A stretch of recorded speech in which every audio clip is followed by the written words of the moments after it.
Bismillahirrahmanirrahim. Again, the last remaining part of CNS, chapter 26 from Davidson. We are starting from parenchymal bacterial infections. Last हमने and किया था parenchymal viral infection, अभी bacterial infections हैं. कोई भी source of infection हो, किसी भी वजह से आया हुआ हो, इधर फ्रॉम फ्रैक्चर और या फिर हेमाटोजेनस स्प्रेड से सेकेंडरी टू सेप्टिसीमिया आया हो, the site of there will be an abscess formation of obviously bacteria will form abscess, so there will be abscess formation and the site of abscess formation and likely the causative organism कौन सा जिसके against antibiotic देनी है, it all depends on the source of infection.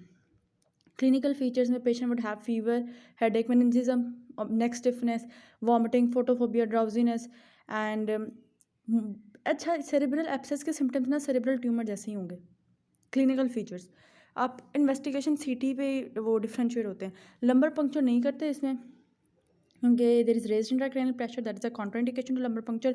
सीटी करेंगे and you will find a ring enhancing lesion और उसके around होगा oedema. The ring enhancing lesion में उसके अराउंड है एडिमा और there will be elevated WBCs and ESR in patient जिनमें लोकल इन्फेक्शन होगी. ESR विल आल्सो भी एलिवेटेड क्योंकि लोकल इन्फेक्शन है. How would you manage? पहले तो बैक्टीरिया, उसके लिए एंटी माइक्रोबियल थेरेपी. एंटीबैक्टीरियल में वैंकोमाइसिन है. पहले तो एक तो ये कि हम पास ड्रेन करके भी निकाल सकते हैं और फिर उसका कल्चर करके पता लगा सकते हैं कि किस सेंस कौन सी एंटीबायोटिक देनी है अगेंस्ट बैक्टीरिया. नहीं तो एम्पिरिकल थेरेपी दे सकते हैं और surgical drainage, burr hole aspiration और excision it may be necessary, especially अगर there is a presence of a capsule may lead to persistent focus of infection. तो वो तो इन्फेक्शन बढ़ती जाएगी तो इसलिए ड्रेनेज इसके लिए इंपॉर्टेंट है. नेक्स्ट है disease that is cause by bacterial toxin जो कि नर्वस सिस्टम को इन्वॉल्व करती है. टेटनस, इसे 7th डे डेथ भी कहते हैं बिकॉज 7 दिन लगते हैं इसको इंक्यूबेट होने में और उसके बाद ये अच्छा खासा बंदे को डेथ तक ले जाती है. इसकी 100% मोर्टालिटी रेट है जैसे रेबीज़ की है. It is cause from the infection Clostridium tetanus और फाउंड इन सॉइल. इसके स्पोर्स होते हैं.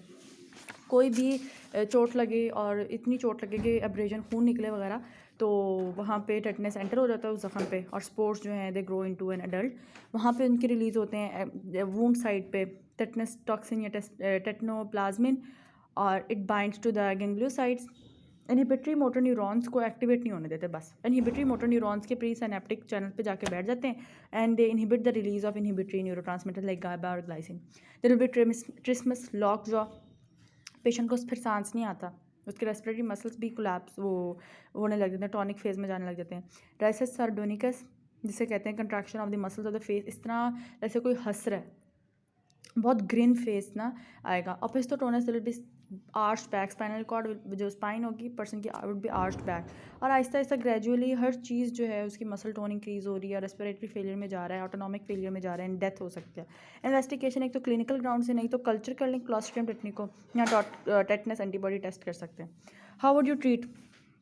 सबसे पहले तो अगर पेशेंट को पता लग गया कि उसको ज़ख़म कहीं लगा है, उसे अच्छा खासा पानी से धोए और डिब्राइड करे, उस वूंड को डिब्राइडमेंट करनी चाहिए and we have to give a shot of benzyl penicillin.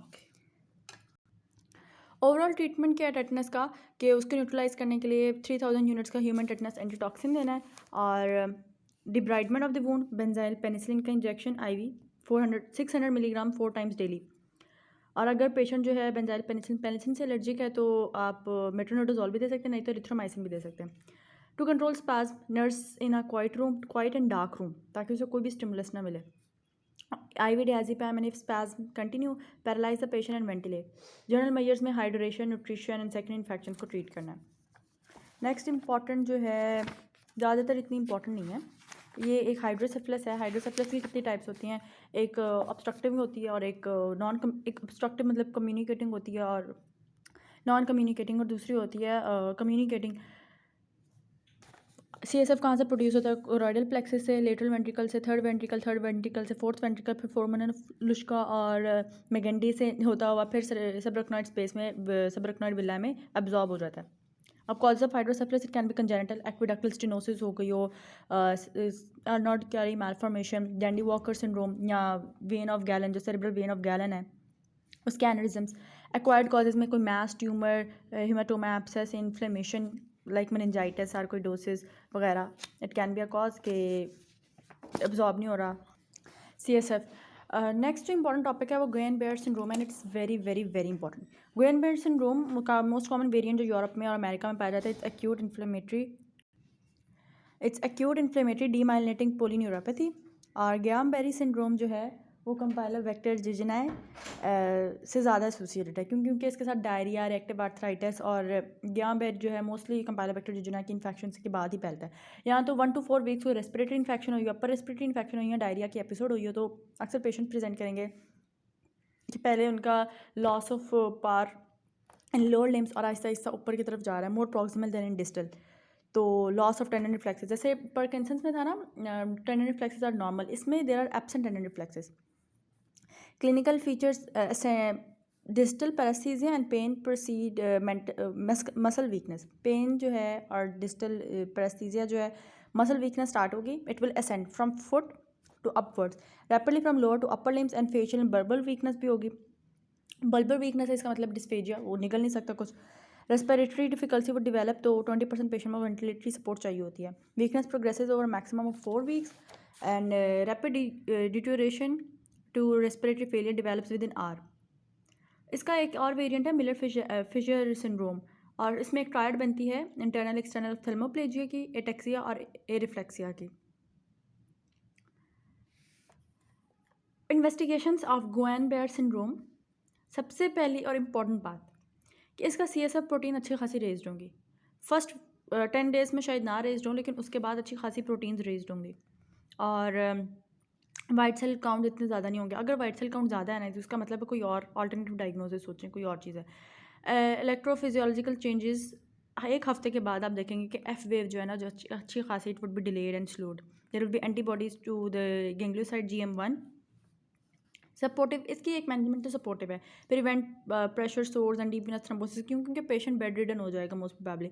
Active treatment is with plasma exchange and IV immunoglobulin therapy for 14 days, साथ में वेंटिलेटरी थेरेपी वगैरह चलती रहती है। एडवर्स प्रोग्नोस्टिक फैक्टर्स, अगर तो पेशेंट ओल्ड एज है और रैपिड जो है डिटोरेशन टू वेंटिलेशन हो रही है, मतलब पहले पेशेंट 1 घंटों में डिटोरेट करा है कि उसे वेंटिलेटरी सपोर्ट चाहिए हो, and evidence of axonal loss on electromyography, तो they are the adverse factors of Guillain Barre syndrome. Disease of neuromuscular junction में पता है मिस्थीनिया ग्रेविस। मिस्थीनिया ग्रेविस में क्या है कि पोस्ट सिनेप्टिक मेम्ब्रेन में जो रिसेप्टर्स हैं एसिटाइलकोलिन के, उनके ऊपर एंटीबॉडीज़ आके अटैच कर जाती हैं, और there are autoantibodies to muscle specific kinase. तो इससे पेशेंट जो है वो उसकी मसल जो है वीक होते जाते हैं, एज द डे प्रोग्रेस उसके मसल पार्ट जो है वीक होते रहते हैं। It mostly affects female of the age 15 to 50 years. और सबसे पहला जो सिम्टम प्रेजेंट करते हैं that is intermittent ptosis and diplopia, but weakness of chewing, swallowing, speaking and limb movements also occur आहिस्ता आहिस्ता। फिर मसल वीक होते रहते हैं, उसे वेंटिलेटरी सपोर्ट चाहिए होती है, अल्टीमेटली लीड्स टू डेथ।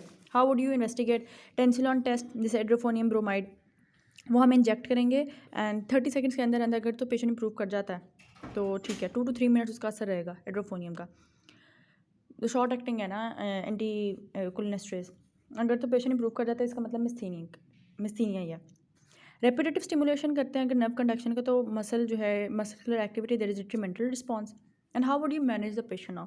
सबसे पहले तो ये है कि गोल ये कि एंटीकोलिनेस्ट्रेज को दिया जाए, पैराडोस्टिगमीन देते हैं, और pyridostigmine, IV immunoglobulin, plasma exchange, ताकि ऑटो एंटीबॉडीज़ चली जाएँ। लॉन्ग टर्म थेरेपी में corticosteroids, immunosuppression like azathioprine and thymectomy. Thymoma, mostly patient में देखा गया कि जिनमें थाइमोमा हो उनमें थाइमेक्टमी करके मिस्थीनिया ग्रेविस को अच्छे तरीके से जो है कंट्रोल किया जा सकता है। It has a good prognosis.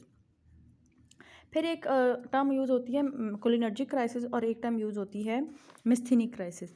अगर एक पेशेंट में मिस्थीनिया ग्रेविस है तो there will be severe weakness and it will be exaggerated because of myasthenia, तो उसे मिस्थीनिक क्राइसिस कहते हैं। लेकिन अगर एक पेशेंट को बहुत ज़्यादा हम लोगों ने एसिटाइलकोलिनेस्ट्रेज बहुत ज़्यादा एक्सेस डोज में दे दिया है तो उसे कहते हैं कोलिनर्जिक क्राइसिस, और उसमें सारे डम्बल्स वाले आएंगे, diarrhoea, urination, bradycardia, fasciculation, paralysis, pallor, sweating, excessive salivation and small pupils. इस पेशेंट को अगर अब ऐसे पेशेंट में जिसमें पता नहीं लग रहा कि कोलिनर्जिक क्राइसिस है या मिस्थीनिक क्राइसिस है, ऐसे पेशेंट को हम देते हैं थोड़ी सी डोज में एड्रोफोनियम, और अगर तो ठीक हो जाता तो इसका मतलब मिस्थीनिक क्राइसिस है, नहीं ठीक होता तो मतलब अब बिगड़ जाती है उसकी कंडीशन, तो कोलिनर्जिक क्राइसिस है। फिर इस तरह दूसरी एक कंडीशन है neuromuscular lumbar-Eton syndrome. It is most commonly paraneoplastic syndrome. It is basically a syndrome in which there are antibodies that are formed to presynaptic calcium channel. Calcium आता है जिसकी वजह से जो वेसिकल्स या न्यूरोट्रांसमीटर्स के रिलीज़ हो पाते हैं। जब एंटीबॉडीज़ बन जाती है अगेंस्ट कैल्शियम तो रिलीज़ नहीं हो पाती प्रीसिनेप्टिक मेम्ब्रेन्स पे ट्रांसमीटर्स। ये लैम्बरेटन सिंड्रोम है। और बाकी जो हैं एक मस्कुलर डिस्ट्रॉफीज का ये टेबल बहुत इंपॉर्टेंट है। उसमें से डशने और बेकर बहुत इंपॉर्टेंट है। They are exon deletions of dystrophin gene Duchenne में ज़्यादा होती है, बेकर मस्कुलर डिस्ट्रॉफी में इतनी ज़्यादा नहीं होती। इसलिए डशने में क्योंकि बहुत ज़्यादा इफेक्टेड होता है जीन, लेस दैन 5 ईयर्स में ऑनसेट होता है, प्रॉक्सिमल लिम्ब गर्डल इन्वॉल्व होता है, that leads to cardiomyopathy and respiratory failure से डेथ होती है। जबकि बेकर में ऑनसेट इसका लेट है, childhood and early adult, proximal limb girdle ही इन्वॉल्व करता है, there is cardiomyopathy, respiratory failure, but it's more uncommon. I guess this is all about this chapter, and I hope it was helpful. Jazakallah khair.